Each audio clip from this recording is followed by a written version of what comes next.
Welcome to Pacific Resident Theater and to a Bintel Brief.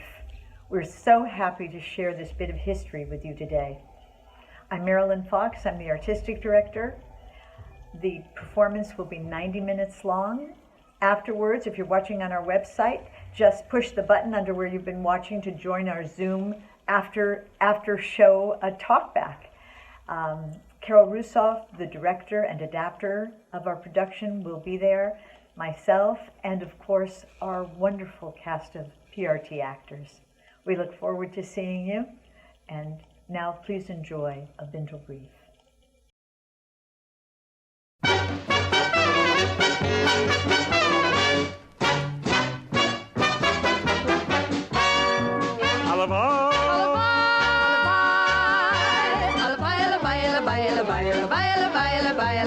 Allebei wil til geweest naar vlammen boy. Allebei wil til geweest naar vlammen boy. En je wil geweest naar vlammen boy. Wil til gegeven je. Allebei means how I wish, I hope, I pray. Good evening. My name is Abe Kahan, the first editor of the Jewish Daily Forward, and I'm here to share with you a few of the many thousands of letters which were sent to the advice column over many, many years. We called the Daily Forward's advice column a Bintel Brief, which means in Yiddish, a bundle of letters. Each of these briefs reminds us of the courage of the bewildered Eastern European immigrants who sought refuge in America, and of the dilemmas that face their children. I beg you to remember that real human beings, finding themselves strangers in a new land, were desperate for good advice or just a kind and understanding word in their own language which they could trust in the face of new problems and challenges.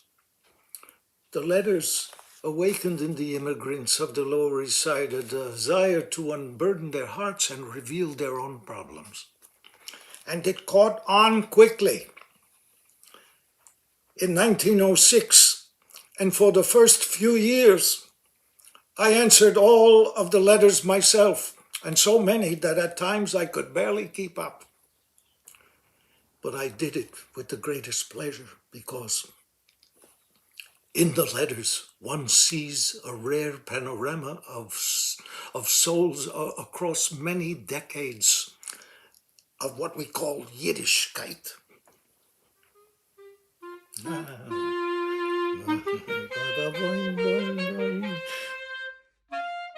1909. Worthy editor. 1967. Dear editor, 30 men. I am the grandmother. 1908. Worthy editor. Have pity. 1909. Dear editor, as a reader of the forward, We I write write what you to do. about the matter Dear that editor, interest other people. This is the voice. But first, I will tell you a little about Let's go myself. see social.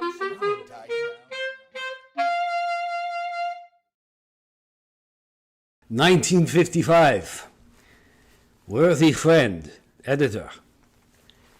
My wife and I own a candy store which is open 7 days a week and 16 hours a day. And in the 15 years we've been in business, we've managed to save enough money to buy ourselves a small house. 2 years ago, my daughter, who is now finishing her studies to become a nurse, bought me an art kit for my birthday. A small box with pencils and various paints that artists use.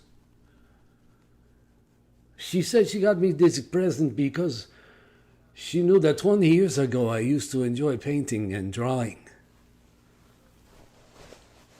She told me I should try to paint again, but not to copy other paintings, since I am a little nervous. She said that this might calm my nerves. I was overjoyed with the gift. And in a limited time, when I could tear myself away from the store, I began to paint and draw from nature and life. I even managed to go to an art school for a week. It is impossible for me to describe my pleasure. I painted a lot during those 2 years, and some of my pictures have been accepted for exhibitions. There was even a write-up about me in an English-speaking newspaper. I set up my studio for work in the basement, alongside the cases of seltzer and the boxes of candy and other things. I paint late at night, too, after we close the store.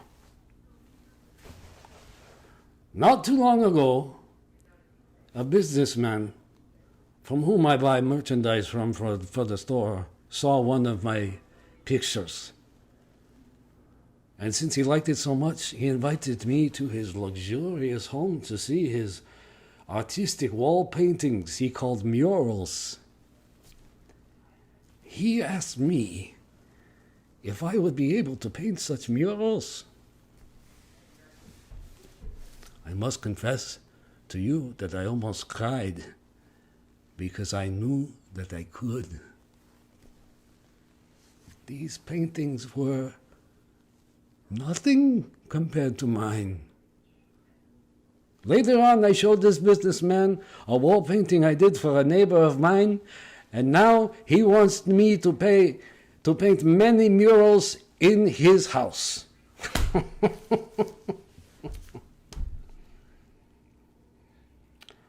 He tells me I would be able to make a living painting murals. My wife, my daughter, my friends too, think I should devote myself to painting full time. But I want to hear your opinion of this. Painting is my whole life. But I am already 49 years of age.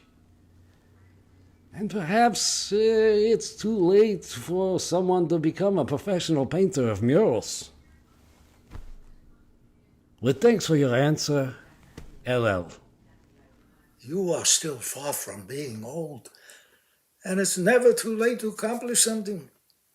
We could list the names here of many people who in their late years achieved a great deal in various fields and became famous. Meanwhile, however, you should not give up the store. It would be good, though, if you could hire someone to help you in the business so that you could devote more time to painting. You must not give up the painting that gives meaning to your life and brings you so much pleasure. This is for you a newly discovered treasure that is priceless. 1967.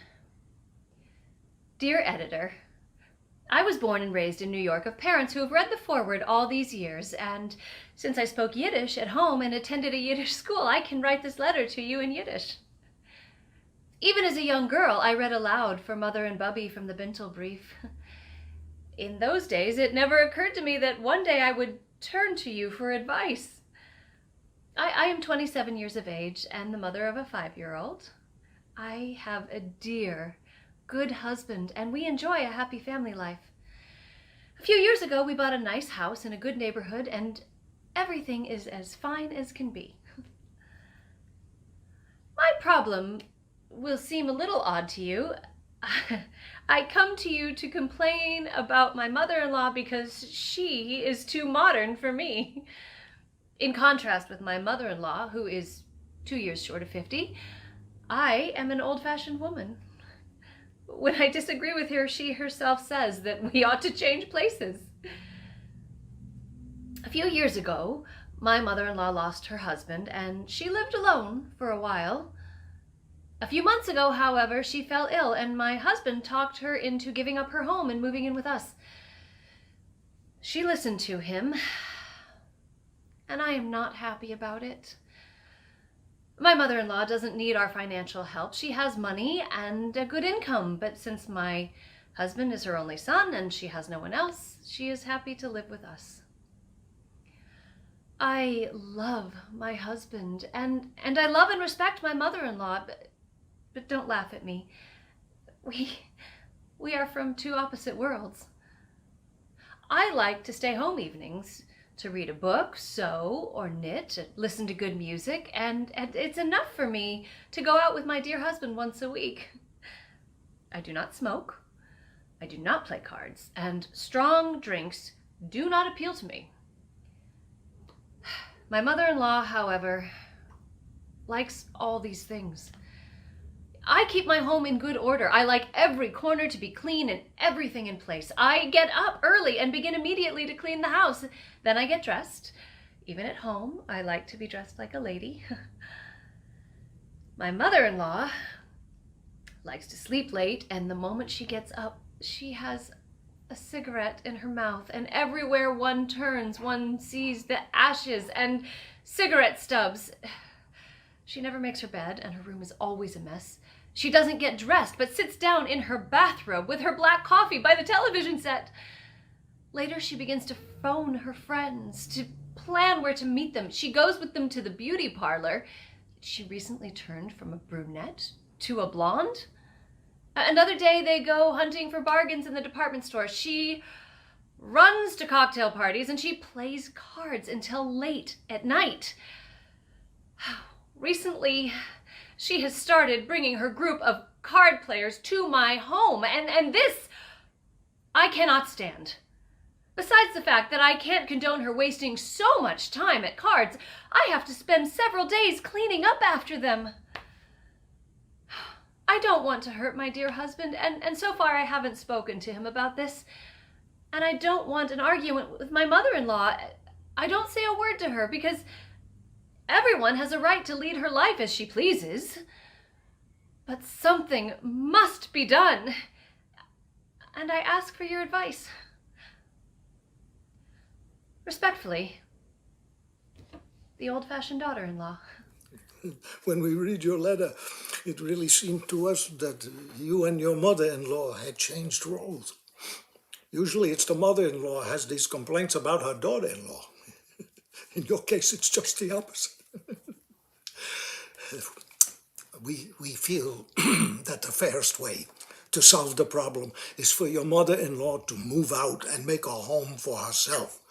If she wants to be near you and your child, she can live in the neighborhood. She's still a young woman and should not have given up her own home. Since she knew well that you conduct your life so differently from hers, she should understand that you could not live together for long. Talk this over with your husband first, and then you should both explain warmly and kindly to your mother-in-law why it is not practical for her to live with you. 1938. Dear editor, I come to you with my family problem because I think you are the only one who can give me practical advice. I came to America when I was very young. I suffered plenty, but that did not keep me from falling in love with a girl from my hometown and marrying her. I harnessed myself to the wagon of family life, and I pulled with all my strength. My wife was faithful, and she gave me a hand in pulling the wagon. The years flew fast, and before we looked around, we were parents of 4 children who brightened and sweetened our lives. The children were dear and smart, and we gave them an education that was more than we could afford. They went to college, became professionals, and are well established. Suddenly, I feel as if the floor has collapsed under my feet. I don't know how to express it, but the fact that my children are well educated and have outgrown me makes me feel bad. I can't talk to them about my problems, and they can't talk to me about theirs. It's as if there were a deep abyss that divides us. People envy me my fine, good, educated children, but I am ashamed to admit it. I I often think it might be better for me if they were not so well educated, but ordinary working men like me. Then we would have more in common. I have no education because my parents were poor, and in the old country they couldn't give me the opportunities that I could give my children. That is my problem. I want to hear your opinion about it. I enclose my full name and address, but please, please, please do not print it. I will sign as disappointed. It is truly a pleasure to have such children, and the father can really be envied. But he must not feel he has nothing in common with them any longer because they have more education than he. There should be no chasm between father and children. And if there is, perhaps he himself created it. In thousands of Jewish immigrant homes, such educated children have grown up, and many of them remain close to their parents. Also, there's no reason why the writer of this letter should not be able to talk to his fine, good children about various problems, even though they are professionals and have outdistanced him in their education. 1941. Dear Editor, my husband and I came from Galicia right after we were married to America 33 years ago. At home, I had received a secular education and my husband had been ordained as a Rebbe. However, he did not want to be a Rebbe when we came here, so since we had brought over a little money from home, we bought a small business and made a good living. My husband is religious, but not a fanatic.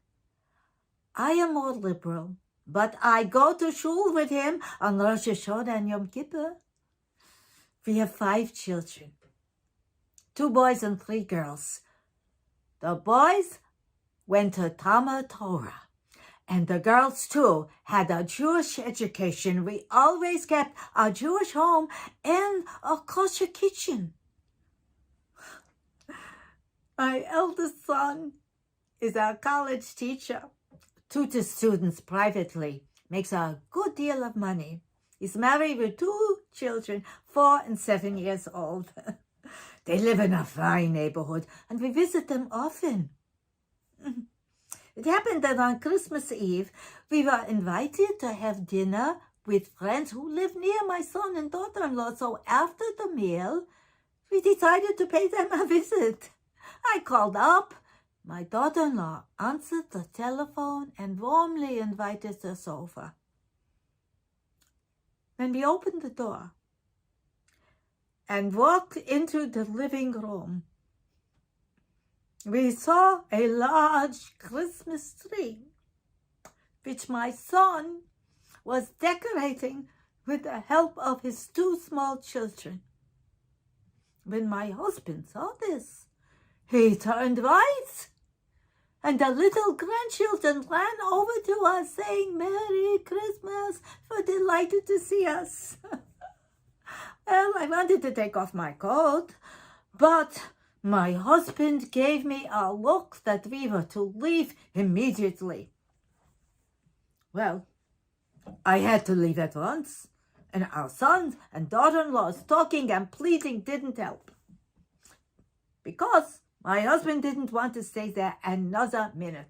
He is so angry over the Christmas tree that he doesn't want to ever step over the threshold of his home again.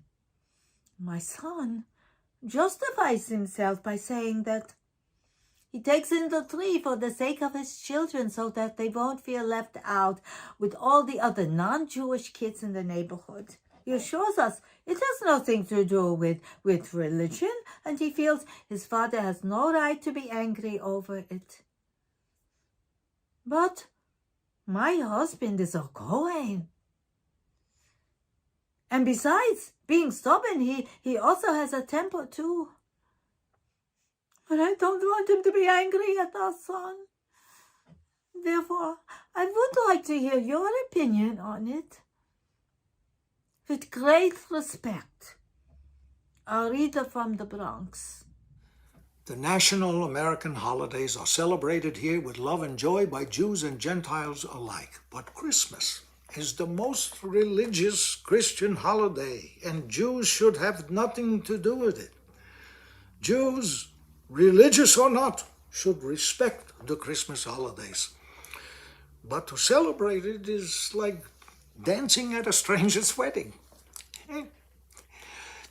It is natural that a Jew who observes all the Jewish traditions should be opposed to seeing his son and grandchildren trimming a Christmas tree. But he must not quarrel with his son. It is actually your husband's fault because he probably did not instill the Jewish traditions in his son. Instead of being angry with him, he should talk to his son and explain to him the meaning of the holidays. 1906. Dear editor, I too want to take advantage of this opportunity to tell about my troubles, and I ask you to answer me. 8 months ago, I brought my girlfriend from Russia to the States. We had been in love for 7 years and were married shortly after her arrival. We were very happy together until my wife became ill. She was taken to the hospital, but after a few days was sent home. At home she became worse, and there was no one to tend her. You can hardly imagine our bitter lot. I had to work all day in the shop, and my wife lay alone at home. Once when I came home at dinner time, I heard my wife singing in a changed hoarse voice. I was terrified. When I ran to her, I saw she was out of her head with fever. Imagine how I felt. My wife was so ill, and I was supposed to run back to the shop because the last whistle was about to blow. Everybody was rushing back to work, but I could not leave. I knew my boss would fire me. He had warned me the day before that if I did not come on time, he would not let me in. But how could I think of work now when my wife was so ill? Yet without the job, what would happen? There would not be a penny coming in the house. I stayed at my wife's bedside and did not move till 4 o'clock. Suddenly I jumped up and began to run around the room in despair. My wife singing and crying drove me insane. Like a madman, I ran to the door and locked it. I leapt for the gas jet and opened the valve, then lay down next to my wife and embraced her. In a few minutes, I was nearer death than she. Suddenly, my wife cried out, "Water, water!" I dragged myself from the bed. With my last ounce of strength, I crept to the door and opened it, closed the gas valve, and when I came to, gave her milk instead of water. She finished the glass full and wanted more, but there was no more, so I brought her some seltzer. I revived myself with water, and both of us slowly recovered. The next morning, they took my wife to the hospital, and after a stay of 14 days, she got well. Now I am happy we are alive, but I keep thinking of what almost happened to us. Until now, I never told anyone about it, but it bothers me. I have no secrets from my wife, and I want to know whether I should now tell her all or not mention it. I beg you to answer me. The newborn. This letter depicting the sad life of the worker is more powerful than any protest against inequality between rich and poor. The advice to the writer is that he should not tell his wife that he almost ended both of their lives, This secret may be withheld from his beloved wife because it is clear he keeps it from her out of love. 1944. Worthy editor, I'll make this as short as possible. We have 2 sons, 9 and 7 years old. They are both healthy, well-built, and are doing well in public school and Hebrew school, so you would think everything is fine. But I have trouble with the older boy. About 9 months ago, he took it into his head to become a vegetarian and stopped eating meat. At first, I thought he was tired of meat and would soon forget about his vegetarianism. For a few weeks, I fed him other foods and then served him meat again. But he wouldn't touch it. Not only that, as soon as he smelled meat cooking, he wouldn't even come into the kitchen. My husband was home at the time, and we took our son to a doctor who examined him and told us he was all right. He said we should have patience with the boy, and in time he would start eating meat again. But there is no end to it. He is stubborn. Not only does he refuse meat, he won't even eat fish or sardines. He refuses to eat anything that was once alive. Worthy editor, advise me what to do. I am afraid my son will grow up to be sickly if he doesn't eat meat. When my husband was home, we took him to a restaurant so he could see that everyone eats meat, and we hoped it would awaken his appetite for meat dishes. But it didn't help. What should we do? With thanks for your time, the worried mother. The mother is advised to find out where her son got the idea to become a vegetarian.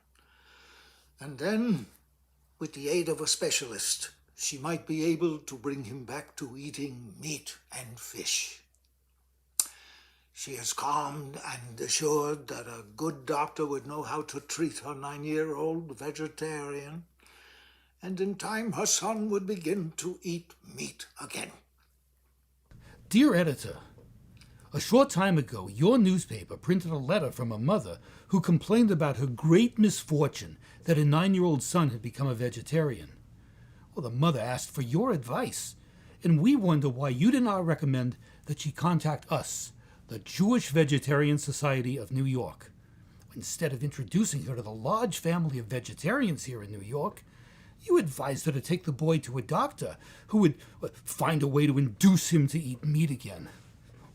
As a vegetarian for 30 years, who has raised 3 children as vegetarians in the best of health, I want to tell this mother that her fear of vegetarianism is groundless.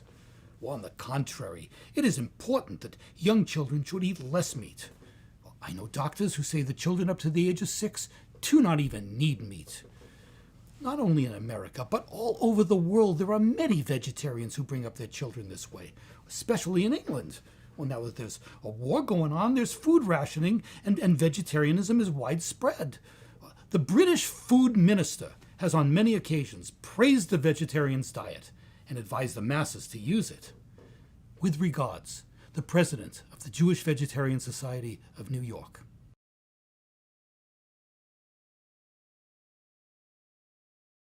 "1906. Honorable editor, I have a grievous wound in my heart, and maybe through the Bintel brief will find relief. I am a young woman. I was happily married, but a year ago death suddenly took my husband. He was handsome, and I am considered attractive. We were in love, and faithful to each other in the full sense of the word. When he died and left me with our daughter, 15 years of age, my world collapsed. I was in despair, but not for financial reasons. My husband left a generous policy, and I run a successful business. I cried till my eyes were swollen. When they laid my dear husband in the coffin and took it out of the house, I fainted 4 times. In the carriage to the cemetery, I sat in a daze. My husband's dear friend was with me. When they covered my husband's coffin, I became hysterical. I screamed and tried to stop them. Finally, they dragged me away from the grave, and they calmed me down. My husband's friend did not leave my side. The friend was not handsome, not like my husband, and he had never shown the least interest in me as a woman, nor had I ever thought of him as anything but a friend. Suddenly this changed. I don't know how it happened, but during this ride home from the cemetery, I was alone in the carriage with my husband's friend. He told me later it was pure chance. In the carriage, I began to cry again, and he comforted me. He patted my hands, and he begged me not to endanger my health. As if in a dream, I thought, isn't this more than friendly sympathy? Isn't this perhaps the interest of a man for a woman? In my sorrow and confusion, I did not know what was happening to me. As he comforted me, the friend began to kiss my hands. I looked at him in amazement.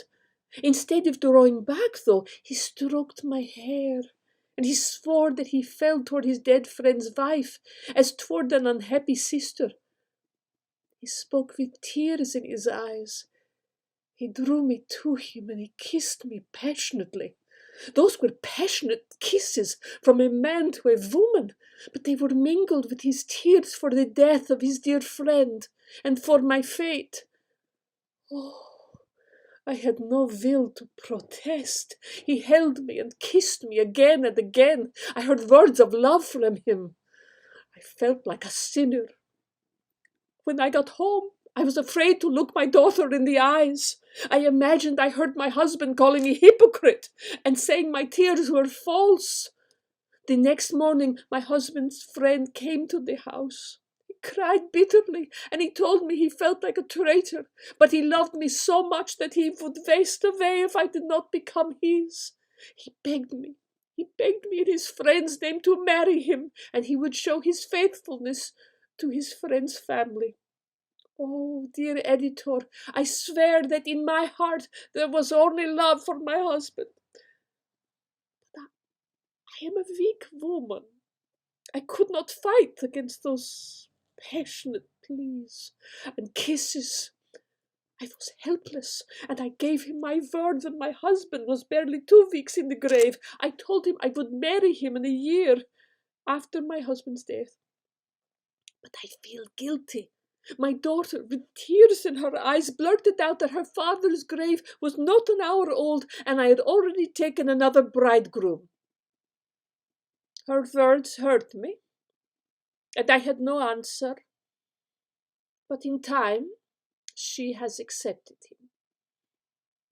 My close friends advise me to marry my husband's friend, and I will do so, because I know he will be good to my daughter and to me.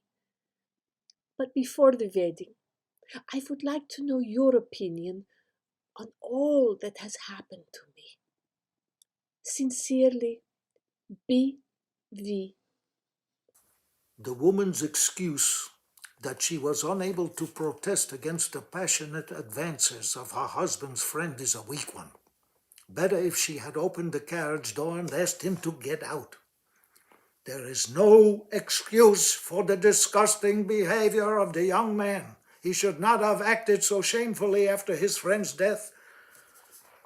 It is possible that the widow is making a mistake in deciding to marry him because it is doubtful whether she can be happy with such a man.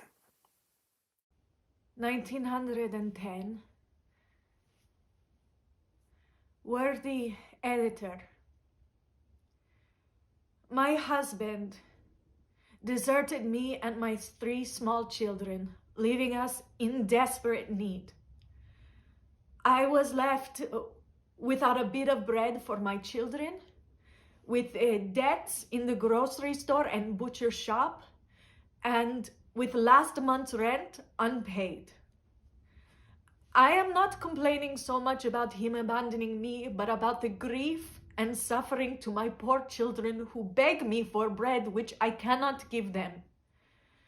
I am young and healthy. I am willing and able to work to support my children, But unfortunately, I am tied down because my baby is only 6 months old.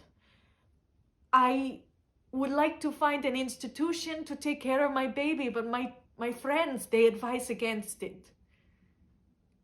The local Jewish welfare agencies would let my children and me die of hunger, and this is because my faithful husband brought us from Canada just 4 months ago, so I do not yet deserve to eat their bread.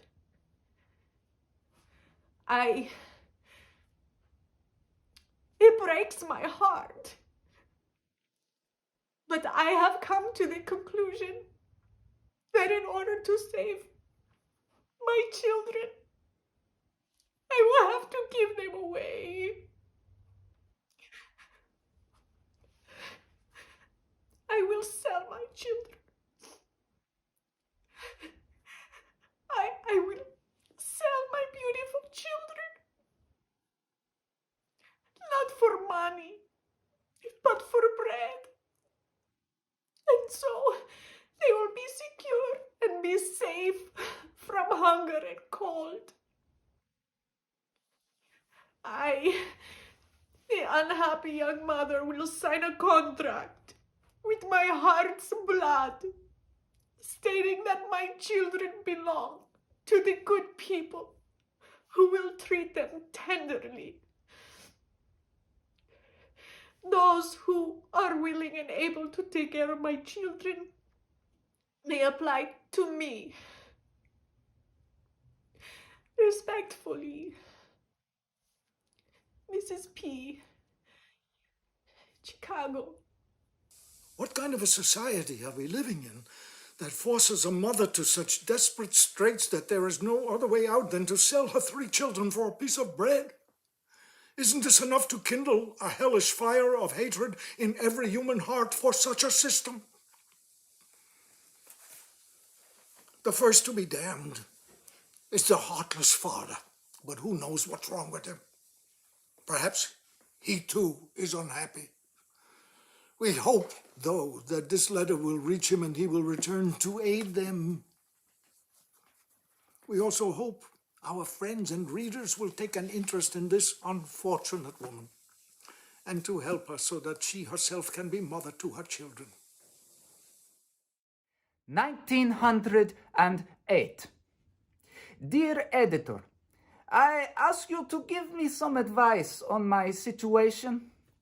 I am a young man of 25, 16 years in America, and I recently met a fine girl.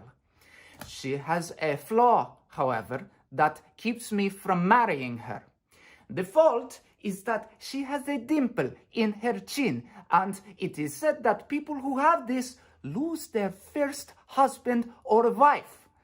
At first, I laughed at this idea, but then it began to bother me. I began to observe people with dimpled chins, and I found out that their first husbands or wives really had died prematurely. I became so interested in this that now whenever I see someone with this defect, I ask about it immediately. And I find out that some of the men have lost their first wives, and some of the women, their first husbands are dead. This upset me so much that I don't know what to do. I cannot leave my sweetheart. I love her very much, but I am afraid to marry her, lest I die because of the dimple. I have questioned many people. Some say it is true. Others, they laugh at the idea. Perhaps you two will laugh at me for being such a fool and for believing such nonsense. But I cannot rest until I hear your opinion. I want to add that my sweetheart knows nothing about this. Respectfully, the unhappy fool. The tragedy is not that the girl has a dimple in her chin, but that some people have a screw loose in their heads. One would need the knowledge of a genius to explain how a dimple in the chin could drive a husband or wife to the grave. Does the angel of death sit hiding in the dimple? It seems to us that it is a beauty spot, and we never imagined it could house the devil. It's tragic humor to find such superstition in the world today. It's truly shameful that a young man who's living in America should ask such questions. To calm him, we wish to tell him we know many people with such dimples who have not lost their first husbands or wives, but live out their years together in great happiness.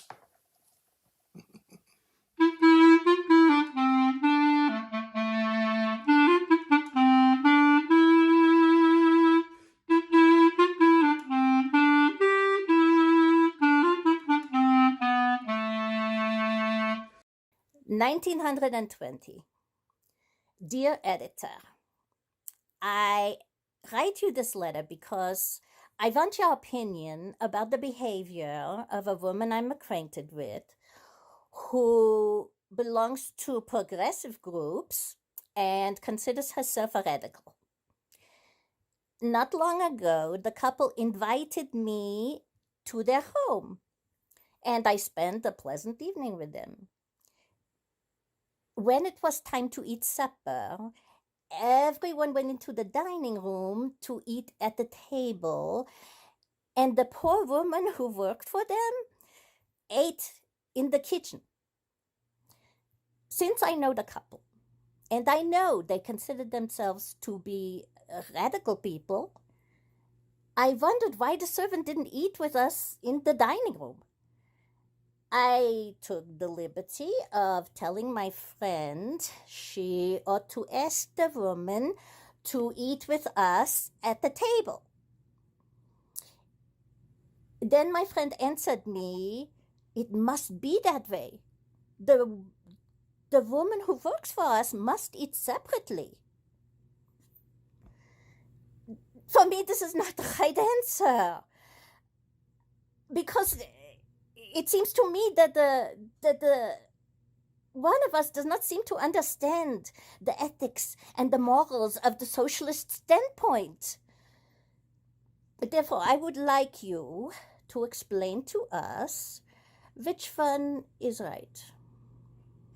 With socialist regards, a reader. We are in agreement with the writer and not with her friend. Progressive people should not discriminate between the servant and members of the family. When everyone eats in the dining room and the maid is left sitting in the kitchen, they are wronging her because this is degrading. 1908. Dear Editor,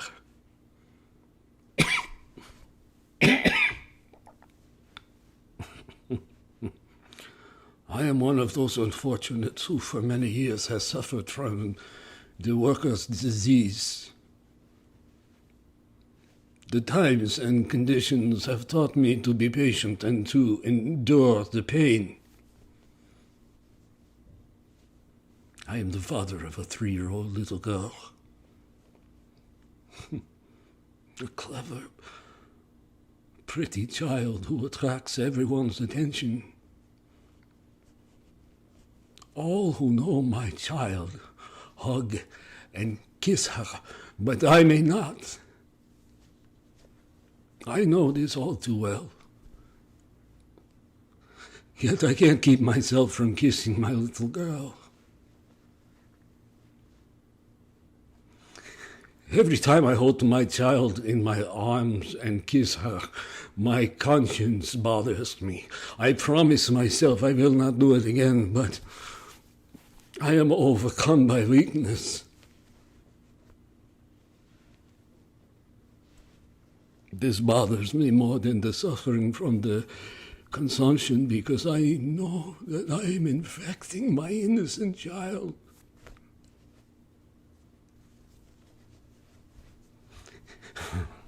Every time I kiss my little girl, I feel my wife's eyes on me as if she wants to scream, "Murderer!" But she doesn't utter a word. Only her face reddens. It is then that I feel the battle inside of her. She closes her lips and remains silent. She tries to keep the child away from me, but she doesn't want to hurt me. My wife's suffering only deepens my pain.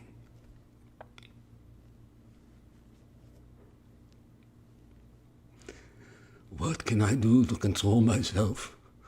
I beg you to advise me how to act. Thank you in advance. An unhappy father. It is heartbreaking for us to have to tell this unhappy father, control yourself and do not kiss your dear child.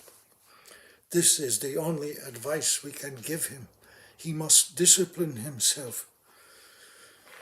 The father could live a long life with his ailment. With good treatment, consumptives can live out their years, and he might yet live to have great pleasure from his little daughter.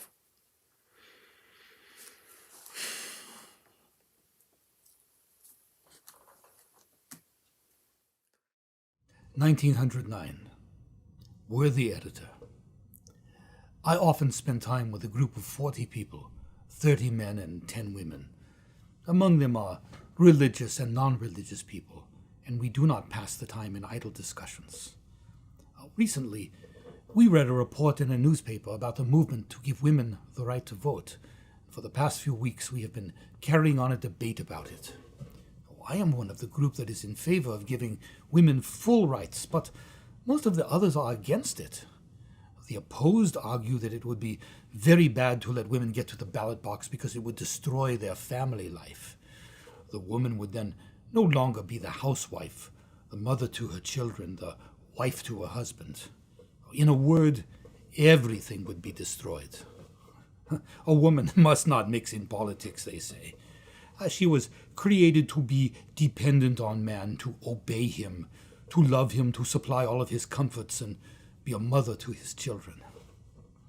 But the question arises, must the woman then be considered a slave, and the man the master? Isn't it obvious then that women in many cases show themselves to be cleverer than men? These same men who recently celebrated the 100th birthday of Abraham Lincoln for having freed the Negro slaves now talk with a satirical grin about women's freedom. Just as the opponents of the socialist movement point out that socialism will be harmful, so those who argue against voting rights for women say this will destroy family life. This is not so, because a woman is a human being just like a man. The capabilities that women have already shown confirm this. Plenty of facts can be cited from the past, and if women are recognized as human beings, they must also be granted all the rights of human beings. I think that if women are considered human beings with all their rights, then family life would be better and richer. With socialist regards, LV. The arguments against the opponents of women's rights are very good ones. The fact is that many intelligent women are already taking part in various activities, and they still remain excellent homemakers.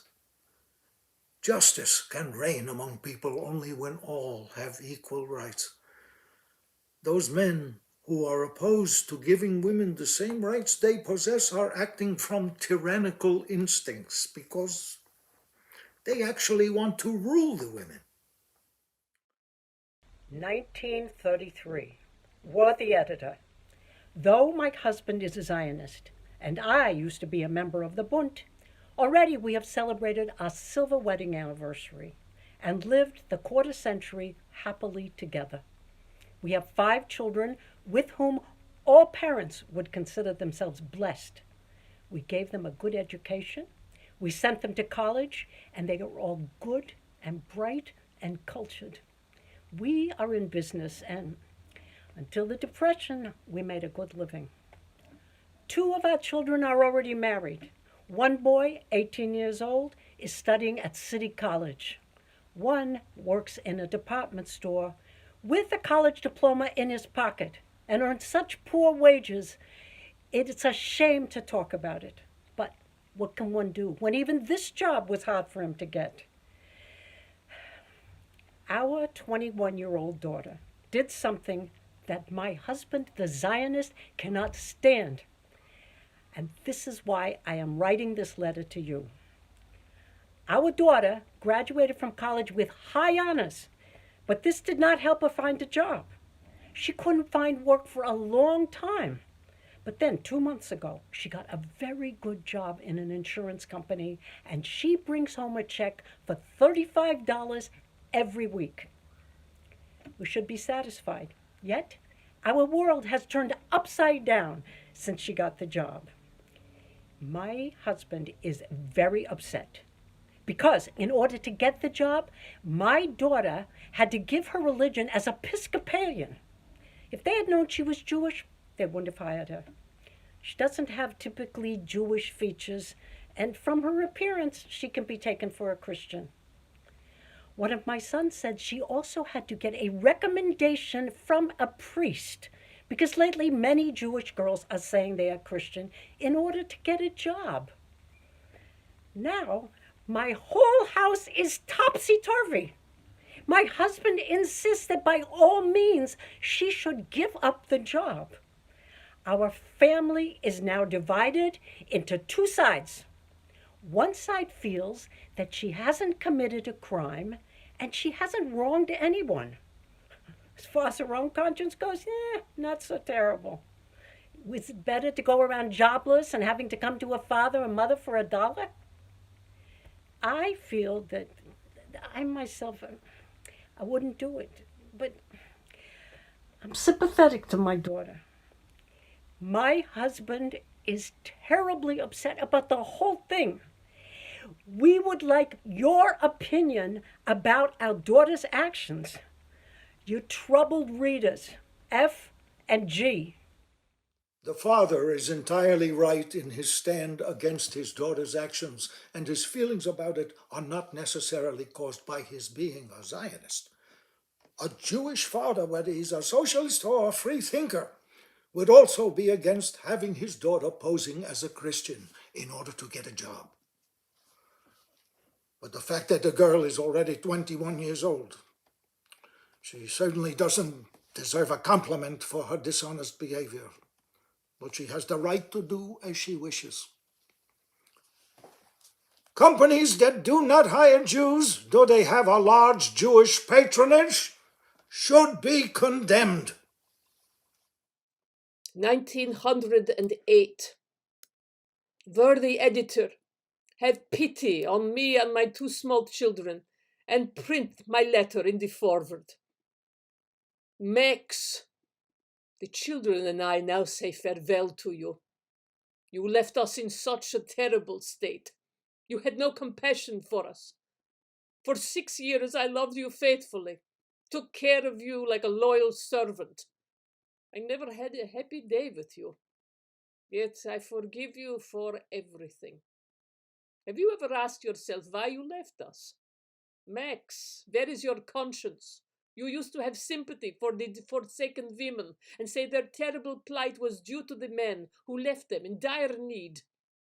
And how did you act? I was a young, educated, decent girl when you took me. You lived with me for 6 years, during which time I bore you 4 children, and then you left me. Of the 4 children, only 2 remain. But you have made them orphans. Who will bring them up? Who will support us? Have you no pity for your own flesh and blood? Consider what you are doing. My tears choke me, and I cannot write more. Be advised that in several days I am leaving with my 2 living orphans for Russia. We say farewell to you and beg you to have pity on us and send us enough to live on. Your deserted wife and children. The wife and mother is encouraged to stay in America, where she may discover strength and independence. There is assistance, charities, and aid bureaus, including the Jewish Information Agency, available to her. Your children will benefit from the life you make from them in your new country. 1910. Dear Editor, this is the voice of 37 miserable men who are buried but not covered over by earth, tied down but not in chains, silent but not mute, whose hearts beat like humans yet are not like other human beings.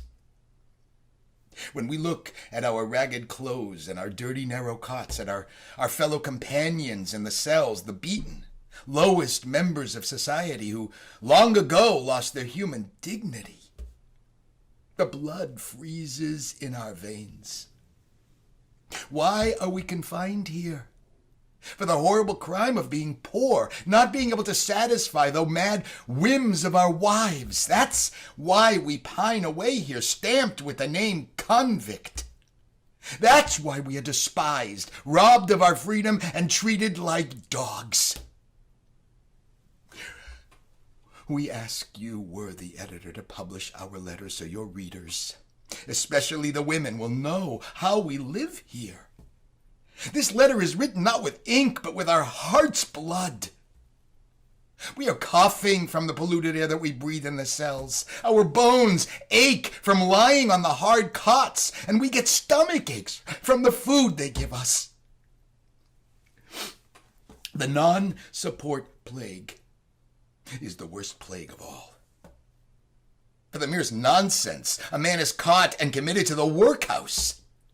He doesn't even get a chance to defend himself.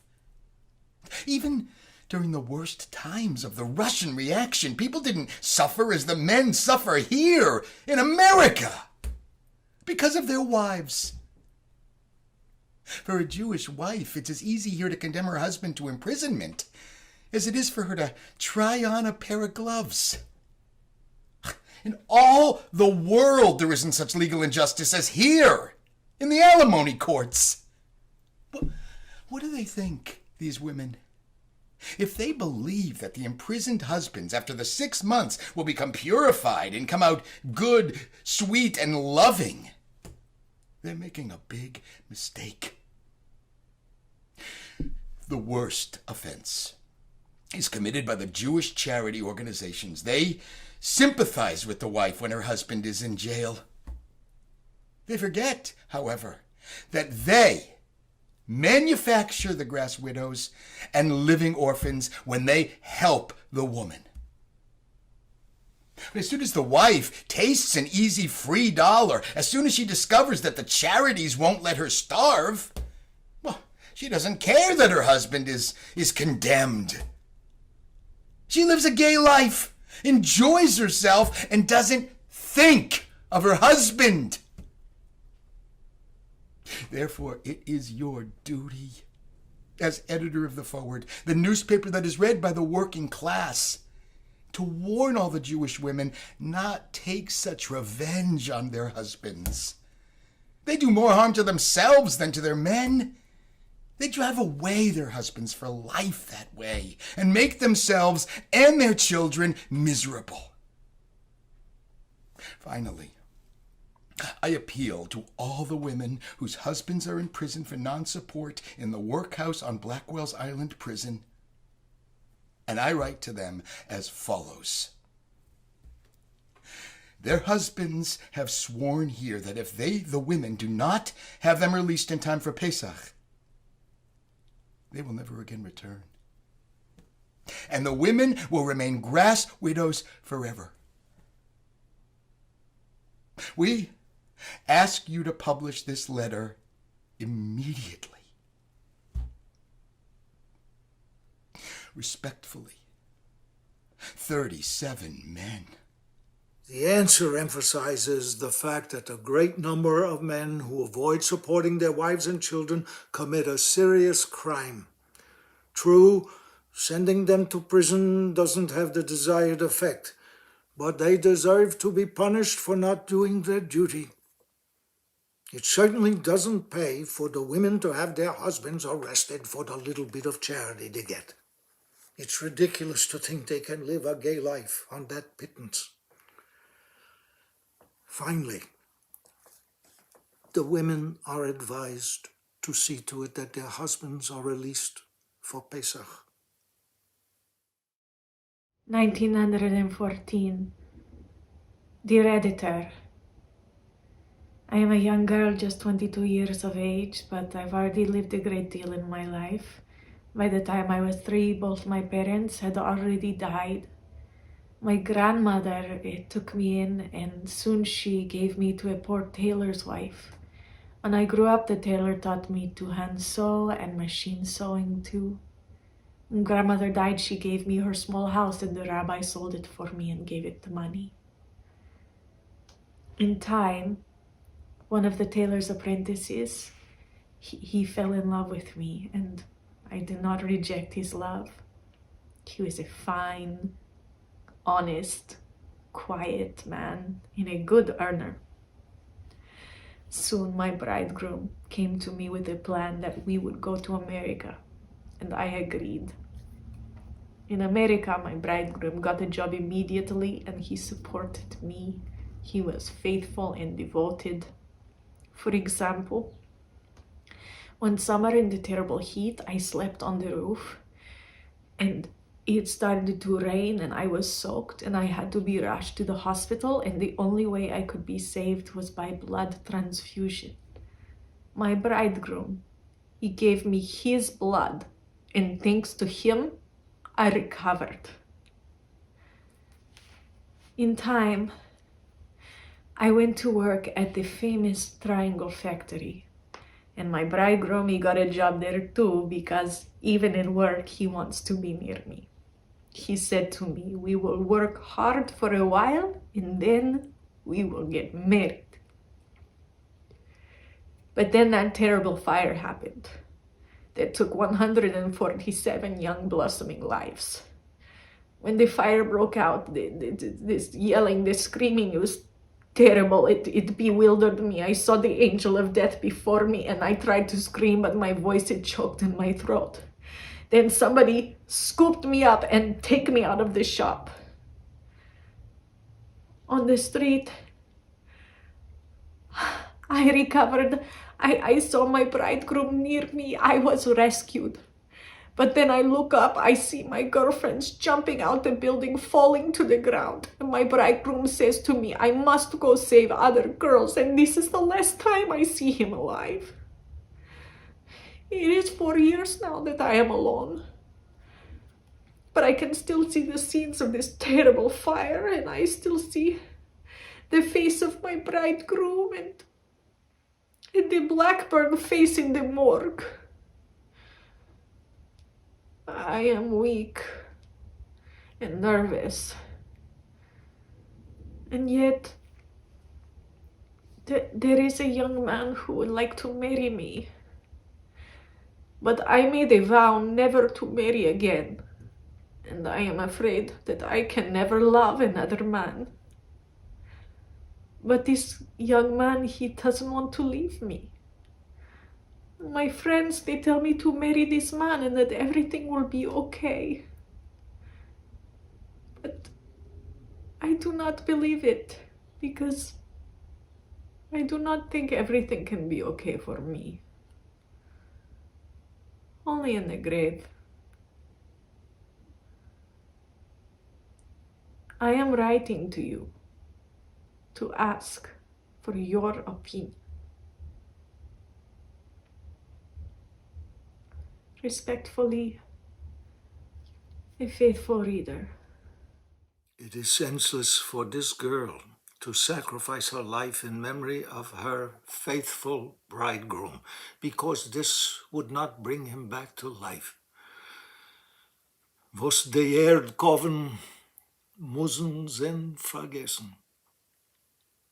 What the earth covers must be forgotten. She has suffered enough in her life already and is advised to take herself in hand and begin her life anew.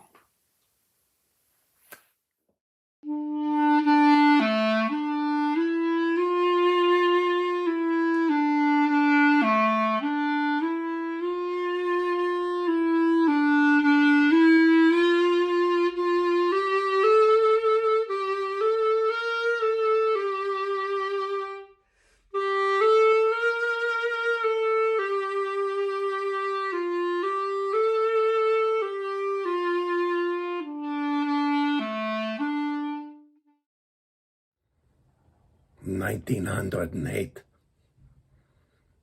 Dear Mr. Editor, things are going well for me. I make a living. I never did anyone a wrong that would be on my conscience, and yet I come to you for advice. I'm a barber. I've been cutting hair for 50 years. People come to me. Sounds good, yes? But a few weeks ago, on a quiet afternoon, there were no customers. My young boss was out somewhere. I was reading the Police Gazette and dozing, and I dreamed.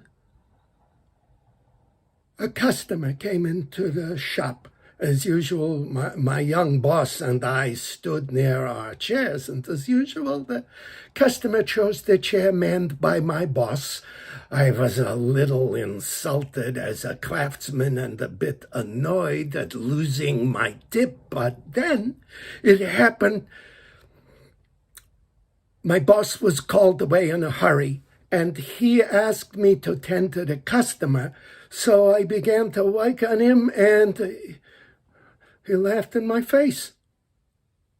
He made insulting gestures. He stuck his tongue out at me. He began to yell at me. And I was holding the razor. He called me a clumsy barber. I slit his throat. And there was screaming, yelling. I woke up. I spat 3 times to banish the dream. But my dear editor, this may seem strange or like a story created by a sick imagination, but what I write here is the truth. Since my foolish dream, I cannot rest. I can't forget the scene. I can't. My thoughts are always obsessed. I can't get the dream out of my head. When I stand at my work, I'm afraid that I will do what I did in the dream. When my razor is under the chin, close to the neck, it's terrible. I'm afraid that I will go mad. I tried staying home for 2 days from work, but I can't get the thoughts out of my head. I haven't told anyone yet because I am ashamed. I beg you to give me your advice. Should I give up my job? I'm willing to do anything to end this suffering. I beg you to give me your opinion. Is it madness?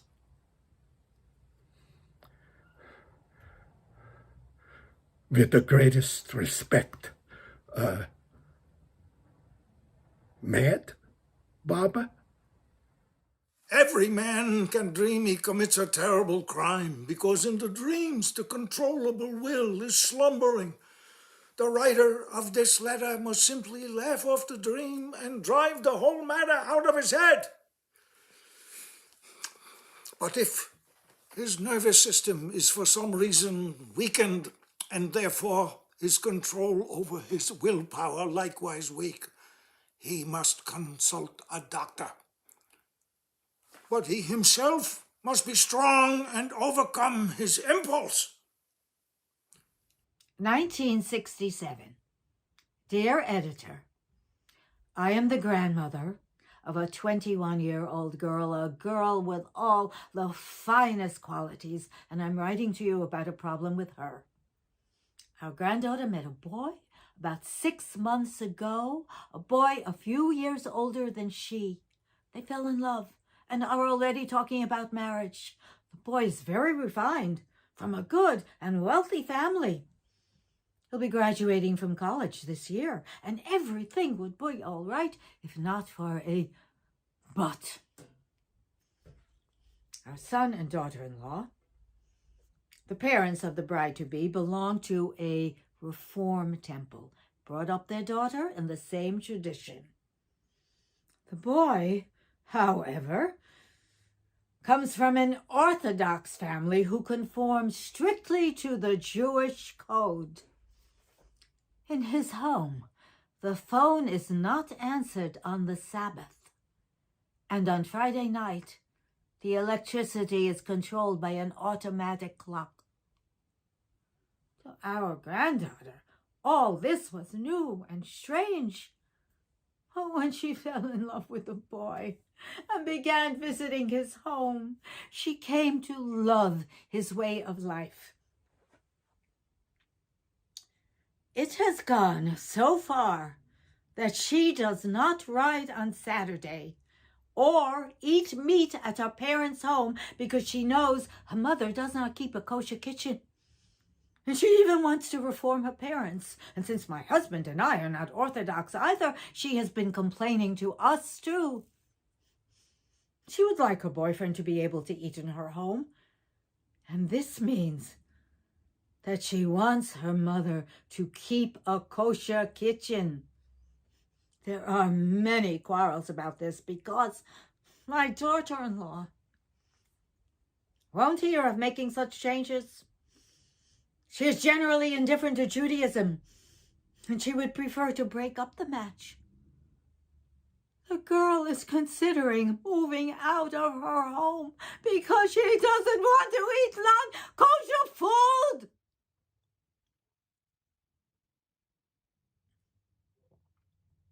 The question is how to handle the situation. And I ask you to answer immediately. Watching for your answer, Mrs. Beavy. Your granddaughter's boyfriend's strict religious background need not be a hindrance to marriage. He is a decent boy, and your granddaughter loves him. Her new belief in Orthodox Judaism should be considered a virtue, not a fault.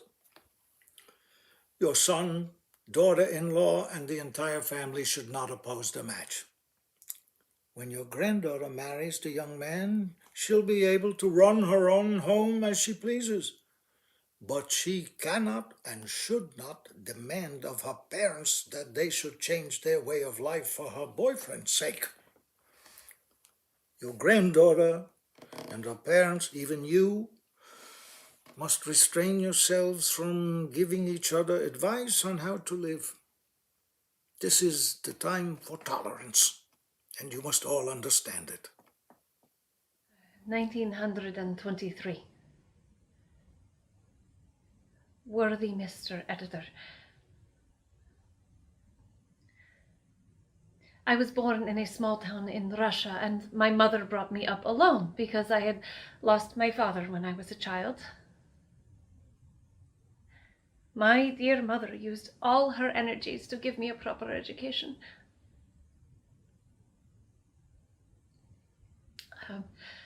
A pogrom broke out, and my mother was the first victim of the bloodbath. They spared no one, and no one was left for me. But that wasn't enough for the murderers. They robbed me of my honor. I begged them to kill me instead, but they let me live in suffering and grief. After that, there were long days and nights of loneliness and grief. I was alone, despondent and homeless, until relatives in America brought me over. But my wounded heart found no cure here either. Here I am lonely too, and no one cares. I am dejected without a ray of hope, because all of my former dreams for the future are shattered.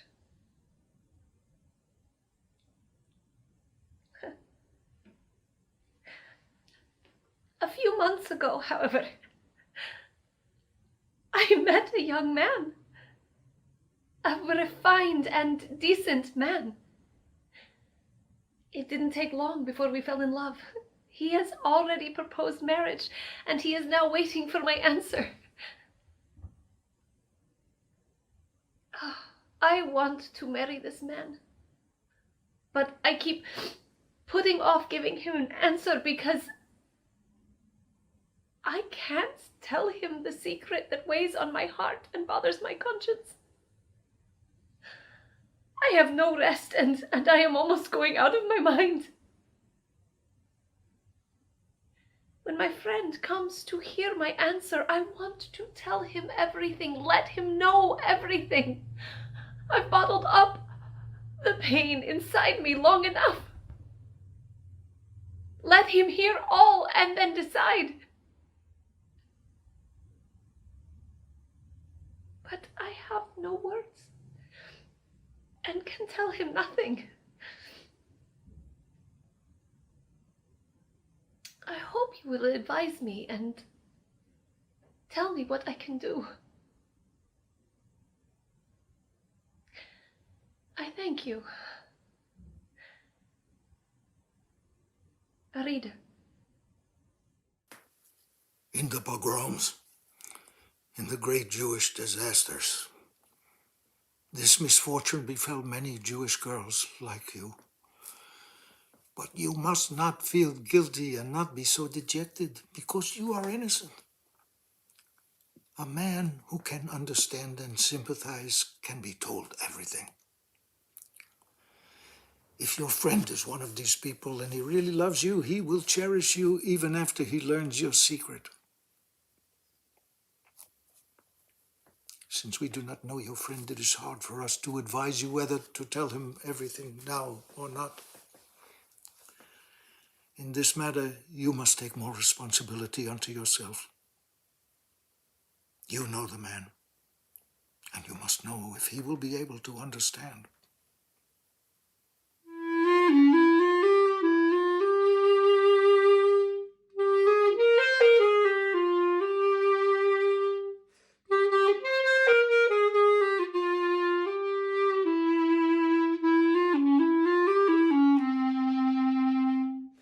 $1910.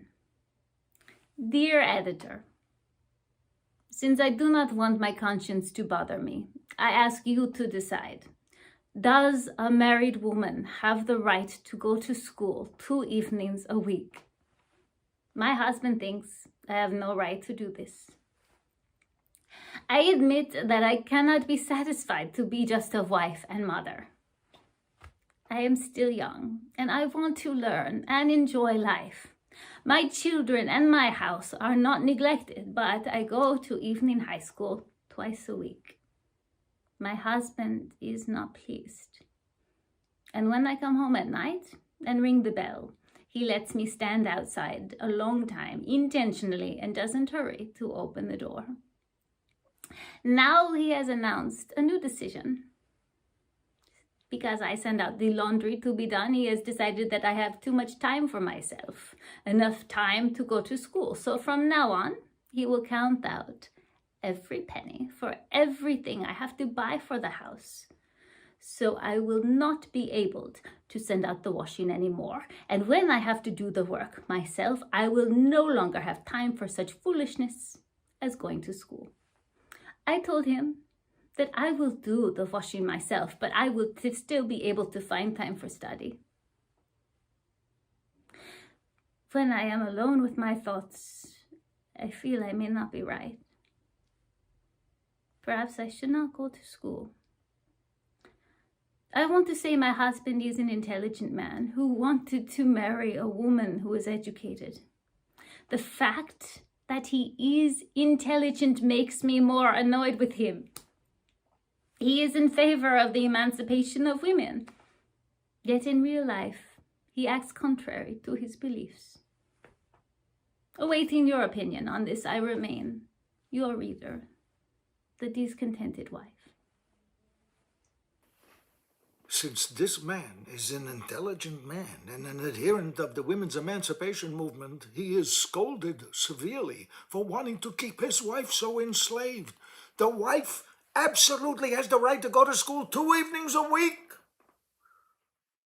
1953. Worthy Mr. Editor, I write you this letter for the sake of my parents, who are readers of your newspaper, and because I know that they will accept your opinion. I have to write in English because my Yiddish is not too good. My problem is not a new one. I am a young man, American-born, raised by religious parents who immigrated from Europe. During the past few years, I went out with nice, attractive Jewish girls, but I fell in love with none of them. I waited for my true love, and as if for spite, the girl is not Jewish. I went out with her once, and we fell in love. This Gentile girl is refined, has a good character, and many fine qualities. I could write a lot about her, but what good would it do? You yourself know what words can be used by someone deeply in love. I expected my religious parents would oppose my marrying a non-Jewish girl, but I can't understand their attitude. If they told me they didn't want to see me anymore, have anything to do with me, it would hurt me because I love my parents, but I would still have hope that in time they would forgive me and we would be close again. But when I told them about this girl, they warned me that if I married her, they would commit suicide. And knowing my parents, I'm afraid. They say it will be a terrible shame and a heartache, and that they will have nothing to live for anymore. Worthy Editor, I know that many mixed marriages are unhappy, but I feel I would be happy with this girl. Therefore, I ask you to explain to them that they must rid themselves of these thoughts and stop talking about suicide, even though they are very grieved. I am very disturbed by their talk. This girl is as dear to me as life itself, and I don't know what to do. Thank you very much for your answer. Respectfully, D.F. Yes. We are of the opinion that you should not marry the non-Jewish girl. You should break off the match, not only for the sake of your parents, but for your own too. Because you and the girl are from two different worlds. Even if your parents stop talking about suicide, you would become a stranger to them and the whole family forever. Since you were raised in a religious home, you would not be able to live harmoniously with a Gentile wife and would feel like a stranger in her family. Love alone cannot fill a life. Consider this matter thoroughly before it is too late.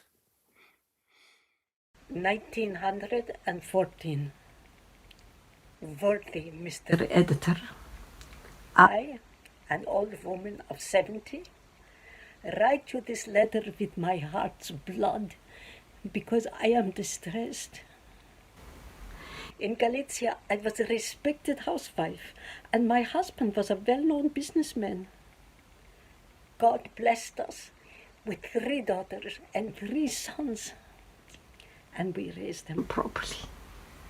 When they grew up, one by one they left home like birds, leaving the nest. My daughters got married and later went to America with their husbands. My oldest son also married, but a month after his wedding, a misfortune befell us. He went swimming and was drowned. This tragedy had such a bad effect on my husband that he neglected his business, began to ail, and he died. My 2 sons went to America after that, and I was left alone. I longed for my children, and I wrote them that I want to come to America to be with them and the grandchildren. But right from the first, they write me, America is not for me, that they do not keep kosher, and I would be better off staying at home. But I did not let them convince me, and I came to America. All my children came to the boat to meet me. And I will never forget that moment when they and my grandchildren hug me and kiss me. Is there any greater happiness for a mother? Oh, but now a new trouble has fallen on me. A few weeks ago, when Austria declared war and Russia said they were fighting against Austria, my two sons, who are ardent patriots of Kaiser Franz Joseph, announced that they were sailing home to help in the war. When I heard this, I began to cry, and I begged them not to rush into the fire because they would be shortening my life. But so far, they have not given up the idea to go to fight for the Kaiser. Worthy editor, I hope you will voice your opinion on this serious matter. Maybe you can influence them to give up the idea of leaving this country and their old mother and going to war. Your reader, the suffering mother. The woman's two sons should thank God they are in America, where they can't be forced to shed their blood for the Austrian Kaiser. 1909. Dear Editor, as a reader of the foreword, I am writing to you about a matter that will interest other people too. But first, I will tell you a little about myself. I am 27 years of age, have lived in the country 10 years, and am still single. I have worked here at various trades, but never very long at one job. I enjoy traveling and seeing what's going on in the country. Now I've decided it's time to marry and settle down. I came to North Dakota, where most people make their living from farming. But there are no Jews here. I started to work on a farm, and I learned farming. I like this kind of life. And after working a year and a half, I rented the farm for myself. My capital was small, but Gentile neighbors helped me. I went into debt for $1,300, but by the end of the summer, I had paid back almost all of my debts. I wrote to a friend about joining me. He and his wife came, and we worked together. We carry on an independent life, have none of the problems of city life, because we always have our own potatoes and butter and cheese, milk, chickens, a good home, and are content. This winter, I went to Chicago and stayed a few weeks with friends. Most of my friends called me an idiot and told me they could not understand how a young, capable fellow like me became a farmer and lead such a lonely life. Of all the girls who would have gladly married me before, not one was interested in going back to the farm with me. But this did not discourage me. I returned to the farm, and I am now preparing for the spring season. However, I want to ask you, did my friends have a right to call me idiot? Is there any logic in their argument? Please answer me. Thank you. The Jewish farmer. There is nothing to be ashamed of in living in the lap of nature. Many people dream of becoming farmers. The cities are full of many diseases that are unheard of on farms. Tuberculosis, for instance, is a disease of the big cities.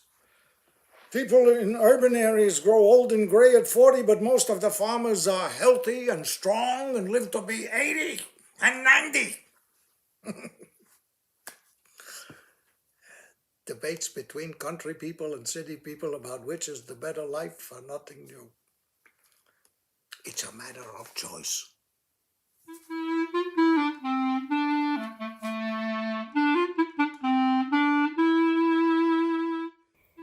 Dear friend editor, as I was sitting with a group of old friends who were nostalgically speaking about the good old days, I interrupted with a question. Were the good old days really that good? I still remember my hometown in Russia. Our simple little house lighted at night by a small kerosene lamp. The door thatched with straw, nailed down with sackcloth to keep it warm at night. I still remember the mud in the town so deep that you couldn't get around. The fear of the Gentiles. And who can forget the poverty? The times when there wasn't even a crust of bread. When we came to New York, we thought we were entering heaven. But in the new land in those old days, we lived on the east side in tenements and had to climb to the 4th or 5th floor to tiny rooms that were dark and airless. There were no bathrooms in the flats. A large bathtub stood in the kitchen near the old iron stove that was heated with coal, in which the mothers also did the laundry. In those good days, we worked in the shops 14, 16 hours a day, 6 days a week. And the bosses treated the workers like slaves. Summertime in the great heat. We couldn't breathe in the house. We slept outside on sidewalks and rooftops. When I think of the modern conveniences we live with now, of the wonderful inventions, achievements in various fields that we enjoy, And about the opportunities for everyone in this blessed country. There's nothing to be nostalgic about. We now have the good times, and we do not have to long for the past. So what do you think? Are we in such good times today that we should just be glad we're not back in Russia or in the tenements on the Lower East Side? Or have we lost something that was good about those old days, a way of being together and caring about each other? You decide. Me? I'm still thinking about it.